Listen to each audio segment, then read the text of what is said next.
see sai alguse tegelikult juba eelmine aasta, kui me siin esimese retriidi tegime Igoriga. Ja lihtsalt mina kogesin seda, kui väekas see saar on ja kuidas ta toetab.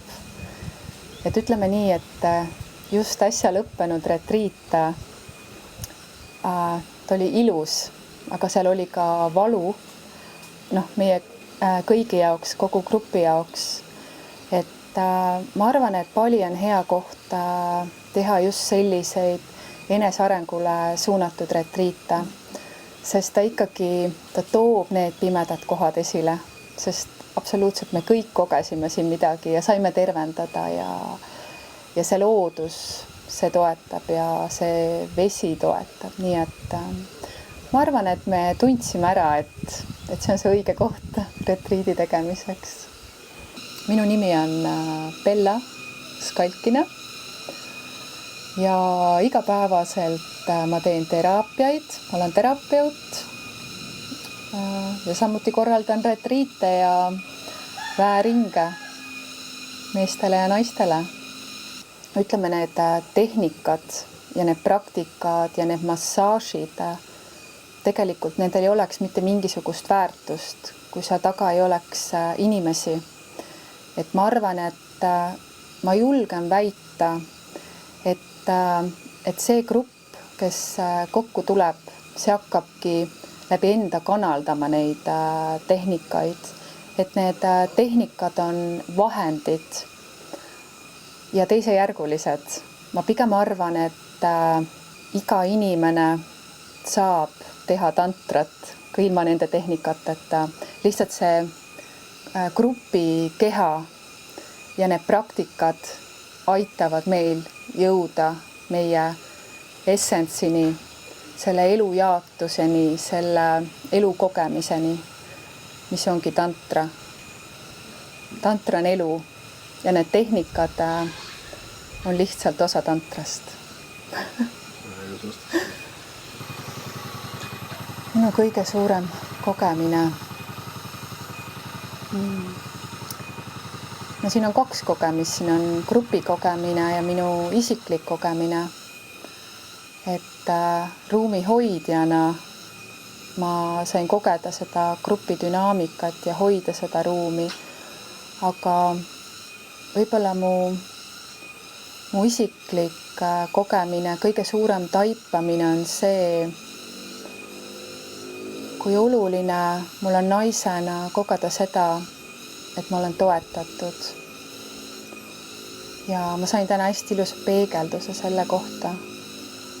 Ja ma ei ole seda veel läbi käinud, endasse täielikult integreerinud.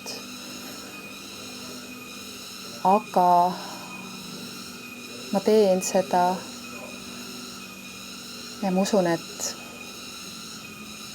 see toob rohkem mind enda väesse. Ja, aga kindlasti siin oli ka nii palju selliseid väikseid nüansse ja hästi oluline, ütleme üldse, kui inimestega tööd teha, on see vahetu suhtlemine. Et minu jaoks need jagamised, südame jagamised on sama olulised kui need iidsed tantristlikud praktikad või massaažid, mida me teeme. Et just need peegeldused, need tulevad teiste inimeste kaudu. Ja nii et väga võimas. Kuidas sina iseloomustaksid või kirjeldaksid praegu hetkel Igorit selle retriidi raames? Ta on väga hea ruumihoidja ja ta on väga empaatiline. Ma näen, kui palju ta inimestele tähelepanu pöörab. Et ma tean, et ta annab endast 1000%. Ja seda on väga ilus vaadata, sest üks võimalus oleks seda retriiti teha nii, et sa lähed tunni alguses klassi ette, tund lõpeb, sa lähed klassi eest ära. Aga kui ma vaatasin teda kõrvalt, siis ma nägin, et kuidas ta inspireeris nii mehi kui naisi. et mul on imeline seda tema kõrval kogeda ja seda ruumi hoida talle. Praegu ma tunnen seda, et nüüd ma tahaks natukene üksi olla, et seda kõik endast läbi lasta, aga mis mind jätkuvalt inspireerib, isegi kui see oli nagu vahepeal nii raske, siis mind inspireerib see, kui ma näen neid inimesi, kes siit ära lähevad ja seda muutus, mida nad on läbi teinud, et see ongi see minu meditsiin, tänu millele ma neid retriite teen. Et mingis mõttes ma olen siin sellel hetkel 1000% teenimises, et see on minu tapas anda sellele maailmale midagi tagasi ja läbi nende inimestega ka ise täidetud saada, et isegi kui ma olen siin ruumi hoidmas, ega ma saan ju ka väga palju, muidu ma ei teeks seda. Mul on üks hästi ilus luuletus sellest, aga mul ei ole seda peas, et kes on naine. See algab midagi selliselt, et kui naine tahaks nutta, siis naine naeraks, aga see läheb edasi. Ma ei mäleta seda, et minu jaoks on naine see, kes oma väe ja tarkusega kannab kogu maailma heas mõttes, et aga ma saan naisena olla siis, kui ma saan kellegile toetuda, siis on ka minus see vägi. Et minu arvates naised on väga võimsad, väga sitked, väga tugevad, väga naiselikud, kui nende kõrval on tugi, partner või ka sisemine mees, kellele toetuda. Et siis me saame oma väesse rohkem tulla ja voolata, et ka naine on ju voolamine ja elu usaldamine ja kergus. Et isegi kui me oleme sitked, siis me vajame sama palju ka seda lihtsalt nagu olemist ja voolamist ja kergust ja seda tütarlapselikku lõbusust. Et kõike, naises on kõike. Nii õrnust kui tugevust, nii kurbust kui rõõmu ja ma võtan selle kõik vastu. Ja see ongi minu saladus. Ma ei oska olla võlts. Ma olen see, kes ma olen Bella oma eheduses. Ja kui ma saan kedagi inspireerida, siis mul on selle üle väga hea meel.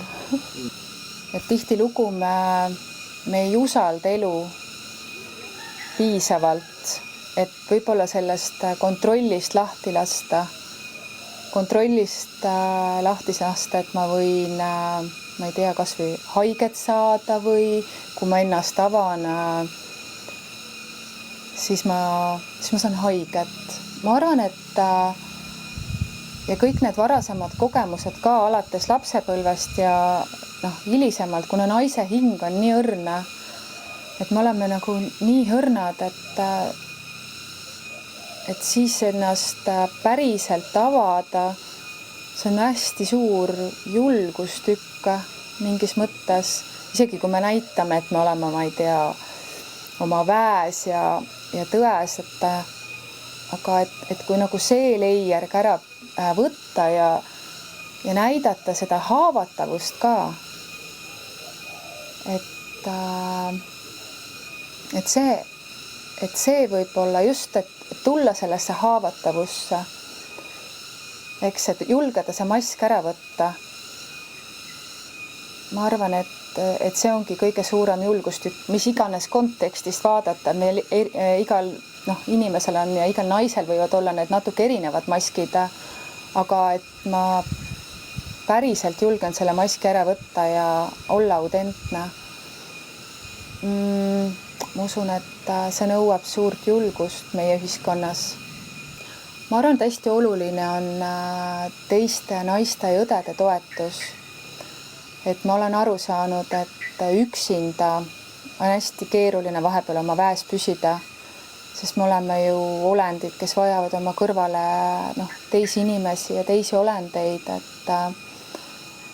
et küsida abi ja küsida tuge, et see kõik kiirendab seda enese arengu teekonda, küsida toetust ja läbi teiste toetuse julged iseennast avada just nagu naised naisena.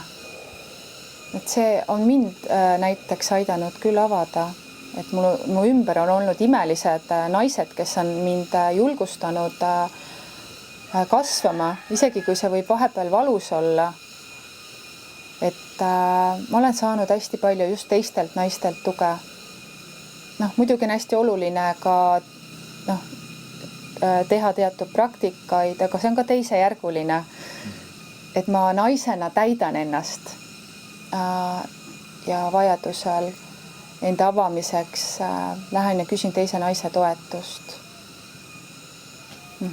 Näiteks kui naine jõuab minu juurde teraapiasse, siis tihtilugu me ise ei näe nagu selliseid pimedaid kohti, et näiteks need triggerid, mis suhtesse tulevad või erinevad probleemid, mis hakkavad siis kulmineeruma, et me tihtilugu projitseerime selle oma partnerile, et me alustan alati siis sellest, et me naisena võtaksime vastutuse iseenda eest, et me loomulikult me loome seda suhet koos, aga et me hakkaksime iseenda sisse vaatama. Ma aitan neile näha seda kõigepealt iseenda sisse, et me võtame ise naisena vastutuse ja siis liigume järgmises etapis paarisuhtesse. Sest isegi kui me oleme paarisuhtes, siis me tuleme ju oma seljakotiga, oma minevikuga, oma lapsepõlvega ja kõik need mustrid me võtame kaasa. Ja tihtilugu me valime veel sellise partneri alateadlikus, kes hakkab neid kohti trigerdama. Et ma olen öelnud, et paarisuhe on arengu kiirtee, et kõige kergem on ära põgeneda, aga et ma julgustan neid kohale jääma ja esimene küsimus, mis ma küsin, et kas armastad oma partnerit? Kui ta ütleb jaa, siis ma tean, et kõik on võimalik ja sealt me lähme siis edasi. Et aga jah, et ükskõik kus kohas me oleme paarisuhtes, me peame iseenda sisse vaatama ja järgmise sammuna me saame hakata vaatama paarisuhte dünaamikat. Aitäh sulle. Vist nii.